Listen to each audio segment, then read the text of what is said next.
दिल्ली की जनता अंधेरे में, केजरीवाल का शीशमहल सवालों के घेरे में। नमस्कार दोस्तों, मैं आपका दोस्त सोनू सिंह रघुवंशी। आशा करता हूं आप जहां कहीं भी होंगे खुश होंगे, स्वस्थ होंगे। खुद को आम आदमी कहने वाले केजरीवाल जी इतना बड़ा शीशमहल बनवाया और इतना पैसा खर्च किया कि उसकी चर्चा ना कि हिंदुस्तान में है बल्कि दुनिया के चारों तरफ हो रही है। इसी कड़ी में रोहिणी के विधायक विजेंद्र गुप्ता ने बहुत बड़ी जनसभा का आयोजन किया, जनता को केजरीवाल की सच्चाई बताने के लिए। और इस सभा में पहुंचे भाजपा के राष्ट्रीय महामंत्री दुष्यंत गौतम जी, जो उत्तराखंड के प्रभारी हैं, उन्होंने बताया। लेकिन सबसे पहले उन्होंने ये बताया पार्लियामेंट के उद्घाटन पर जो लोग नहीं पहुंचे उनकी असली मंशा क्या थी। उनकी असली मंशा ना तो मोदी से विरोध था और ना ही नया पार्लियामेंट था। उनकी मंशा क्या थी, उन्होंने एक एक करके वो सब कुछ गिनाया। एक बार उन्हीं को सुना देते हैं, सुन लीजिए एक बार। कि आज नई पार्लियामेंट का उद्घाटन देश के प्रधानमंत्री नरेंद्र मोदी जी ने किया है। ये पार्लियामेंट नहीं है, ये पार्लियामेंट के साथ साथ ये भी है कि अब से पहले जो हमने बच्चों को बताया करते थे कि बेटा देखिए लाल किला है, किसने बनाया? मुगलों ने बनाया है। ये कुतुब मीनार किसने बनाई है? ये कुतुब मीनार मुगलों ने बनाई है। ये सांसद और राष्ट्रपति भवन किसने बनाया है? अंग्रेजों ने बनाया है। और आज जो सिंबल वहां पर रखा गया हुआ है, वो सिंबल उस बात को बताता है कि बेशक हमें पर किसी ने भी शासन किया हो, लेकिन साउथ के अंदर चोर राजाओं ने 500 साल तक शासन किया। और चोर परंपरा के अनुसार जो सिंबल अंग्रेजों ने जवाहरलाल नेहरू जी को दिया था, क्योंकि हमारी संस्कृति का प्रतीक था, उस संस्कृति के प्रतीक को म्यूजियम में जाके रख दिया, जैसे जवाहरलाल नेहरू जी की बुढ़ापे की छड़ी हो। लेकिन आज देश के प्रधानमंत्री जी ने जिस प्रकार सिंबल लाकर पार्लियामेंट के अंदर स्थापित किया है, उससे पूरे देश के अंदर जो तथाकथित अपने आप को सेकुलरवादी कहते थे, आज उनके तन बदन के अंदर आग लग रही है।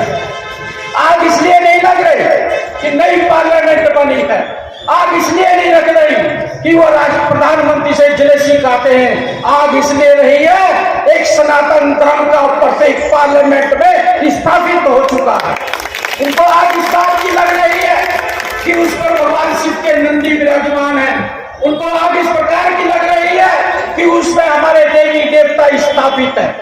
आज विश्व के अंदर जिस प्रकार से एक तरह का हमारे विरोधी दलों ने जिस प्रकार से दृश्य प्रकट कर रखा है, देश के प्रधानमंत्री ने जिस प्रकार से आज हमारे देश को गौरवशाली करने का काम किया है, आप देखते हैं दास्ता की निशानी ये नहीं है। दास्ता की निशानी मुझे ध्यान आता है, देश के प्रधानमंत्री ने लाल किले से कहा था कि मैं आने वाले समय के अंदर मेरे बच्चे जब मेरे देशवासी पूछेंगे तो उनको दास्ता की एक भी निशानी मैंने देश के अंदर नहीं छोड़ूंगा। उसका प्रयास हम लगातार कर रहे हैं। एक प्रयास नहीं, अनेकों प्रयास किए गए। हमें बताया जाता था कि ये देश खाली गांधी परिवार ने आजाद कराया है। आज हम देश को बताने वाले कि देश को आजाद करने वाले शहीद भगत सिंह थे, देश को आजाद करने वाले सरदार वल्लभ भाई पटेल थे, देश को आजाद करने वाले सुभाष चंद्र बोस थे। इसलिए हमने लॉर्ड पंचम की मूर्ति को इंडिया गेट से हटाकर वह सुभाष चंद्र बोस की मूर्ति स्थापित करने का काम किया। और यही नहीं है, हमने जो वह ज्योति जलती थी, उस ज्योति को भी हटाकर हमने नेशनल वार म्यूजियम, हमारे देश को आजाद कराने के लिए जिन शहीदों ने कुर्बानी दी थी, जिन सैनिकों ने कुर्बानी दी थी, अनेकों ने शांति बनाने के लिए जो पुलिस वाले आना कुर्बानी देते रहते हैं, हमने वार म्यूजियम बनाकर वहां पर उस ज्योति को जलाने का काम किया है। आज हम अंग्रेजों के समय की ज्योति को प्रणाम नहीं करते, आज हम देश के गौरव को प्रणाम करने का काम करते हैं। हमने रेस कोर्स का नाम बदलकर लोक कल्याण किया गया है। रेस कोर्स क्या बताता था? अंग्रेज आते थे, घुड़दौड़ कराया करते थे, ऐशो आराम की जिंदगी किया करते थे। तो अब तक जो प्रधानमंत्री रहे वो भी उसका प्रतिपालन करते थे। लेकिन आज हमने वहां पर रेस कोर्स को लोक कल्याण, जो देश का प्रधानमंत्री बनेगा, जो वोट मांगता है, जो 5 साल सेवा का संकल्प लेता है, आज देश के प्रधानमंत्री लोक कल्याण के माध्यम से जनता को समर्पित होकर वहां पर काम करने का कार्य करते हैं। और यही नहीं है, हम नई शिक्षा नीति के अंदर जो कहा करते थे कि जो शहीद हैं, जो हमारे पूज्य हैं, वो बताया करते थे, औरंगजेबों का नाम रहा करते थे, अकबर का नाम रहा करते थे, लेकिन आज हम बताना चाहते हैं कि महाराणा प्रताप ने भी देश को आजादी दिलाई है। हमारे अनेक शहीद कुर्बान हुए नई शिक्षा नीति के कारण। जो हमें बताया जाता था, बार बार कराया जाता था कि हम इनके गुलाम रहे, इनके हम ये लोग रहे, हम पे शासन करते रहे, प्रताड़ित करते रहे। लेकिन नई शिक्षा नीति से जो हमारे पूर्वजों ने एक विश्व विकास के लिए एक भारत का निर्माण किया, जो विश्व गुरु था, हम वो बताना चाहते हैं। हम खाली गुलाम ही नहीं रहे, हमने देश पे और संसार पे शासन भी किया है। ऐसी सारी निशानियों को मिटाने का काम आज हम कर रहे हैं। हमारे समय के अंदर ये होता था, सरकारें वोटों की रही है। आजादी के बाद हमने दृढ़ संकल्प कर रखा था, चाहे वो गुरु गोविंद जी का जन्मदिन हो, चाहे वो रामनवमी हो, चाहे वो दशहरा हो, हर त्योहार पर हम अपने देवी देवता को पूजने का काम करते थे। लेकिन इस व्यक्ति ने सबसे बड़ा पाप किया है, सारे दिन कोई भी छुट्टी नहीं है, हर दिन दारू मिलेगी, दारू पियो और देवी देवताओं को भूल जाओ। और सबसे बड़ा पाप हमारी युवा पीढ़ी को स्कूलों के सामने एक बोतल के साथ एक बोतल फ्री देने का काम किया। उनकी उम्र 25 साल से घटाकर 21 साल कर दी ताकि वो दारू पी सके। मैं इसलिए बता रहा हूँ ये अराजकतावादी है, देश को आगे बढ़ने से रोकना चाहता है, देश की संस्कृति का हनन करना चाहता है, देश को बर्बाद करना चाहता है। बड़े बड़े घोटाले और पैसे लूटने के अलावा इसका कोई भी काम नहीं है।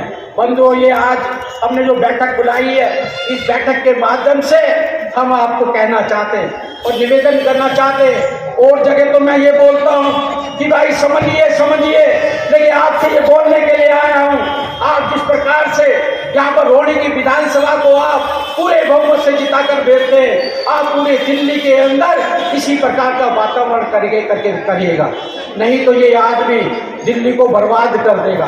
पराली के नाम पे ये पैसा खा चुका है। और मैं तो कहता हूँ आज धर्म की बात आ रही है, बंधु अपने वोटों का, अपने वजूद का हमें इस्तेमाल करना चाहिए। मेरे से भी कोई पूछ रहा था, एक सभा में आया था, कह रहा भारतीय जनता पार्टी के क्यों कार्यकर्ता बन गए।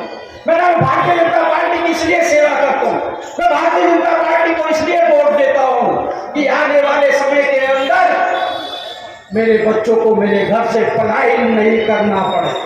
मैंने कश्मीर देखा है, कश्मीर वालों के पास में कोठी थी, बिल्डिंग के मकान थे, वो स्नोफॉल हो रहा था, बर्फ के बड़े बड़े मजे लिया करते थे, बाहर बड़ी बड़ी कारें खड़ी हुआ करती थे, बच्चे भी डॉक्टर इंजीनियर थे। लेकिन उन्होंने कभी देश की चिंता नहीं की, समाज की चिंता नहीं की, एक अपना जीवन जी रहे थे। और यही कारण है, दिल्ली वालों के लिए उदाहरण है, 5 लाख आदमी यहाँ टेंट के अंदर रह रहा है। और तो हमारी जिम्मेदारी बनती है अपने बच्चों को एक सुखद और अच्छा भविष्य देना, अपने बच्चों को एक सुरक्षित वातावरण देना। आने वाले समय के अंदर जो देश को तोड़ने की बात करता हो, देश को लूटने की बात करता हो, प्रधानमंत्री ने संकल्प ले रखा है। प्रधानमंत्री आपके वोट के माध्यम से आपकी वोट की कीमत को हर कीमत से चुका रहे हैं। हमने अभी कर्नाटक के अंदर देखा है, कर्नाटक के अंदर जो हमारी हार हुई है, वो हार हमारे कार्यकर्ताओं के कारण नहीं हुई है, वो हमारी मेहनत में कमी नहीं है। वहां कमी एक रह गई थी कि जो 95% वोटिंग हुई है उन लोगों की हुई है जो लोग सत्ता परिवर्तन करना चाहते थे। हमारे लोग बटे हुए थे और उन्होंने जीतते ही जो काम किया है, आपके आंखों से आंसू आ जाएंगे। बीजेपी का झंडा फहराकर नीचे लिटाकर गाय को वहां पर उसके ऊपर काटकर वहां मांस बनाने के बांटने का काम इस सरकार ने किया है, कांग्रेस की सरकार ने वहां पर किया है। ऐसे दिन देखने के लिए हम कोई पैदा हुए और वो वहां जाते टीपू सुल्तान की कमर पे जाके मत्था टेकने का काम करते। कौन टीपू सुल्तान? जिसने हमारे बहन बेटियों की इज्जत लूटने का काम किया है, जिसने धर्म परिवर्तन कराया है, हिंदू को मारने का काम करा है, वो हमारा आराध्य नहीं हो सकता। परिवर्तन की लहर चल रही है, देश बदल रहा है, देश विकास की ओर जा रहा है और इसमें मैं आपसे सहयोग चाहूंगा। आज के दिन आप इकट्ठा होकर मिलकर लगातार इस जन भावना को, जो मोदी जी जन भावना को फैलाने का काम करते हैं, उस जन भावना को आगे कर आप भारतीय जनता पार्टी के समर्थन में और दिल्ली की सरकार को, जो अराजक सरकार है, जो देश को भ्रमित कर रही है, लगातार झूठ बोलने का काम कर रही है। हमारी एक वैन यहाँ पर घूम रही थी, हमने के यू टर्न के सारे उदाहरण उसमें बताए हैं, वो खाली सुनने के ले रहे हैं। आप भारतीय जनता पार्टी के नहीं, देश के अच्छे प्रचारक के रूप में, देश के अच्छे भाग के रूप में आगे बढ़कर राष्ट्र हित में, राष्ट्र निर्माण में, राष्ट्र भक्ति में, राष्ट्रवाद में आगे बढ़ के काम करेंगे तो हम आपका सपना पूरा करेंगे। लोग हमें कहते रहते थे कि राम मंदिर बनाएंगे, तारीख नहीं बताएंगे। 24 जनवरी 2024 को राम मंदिर खुल रहा है। आप सबका स्वागत है, आके राम मंदिर को आप देखने का काम करें।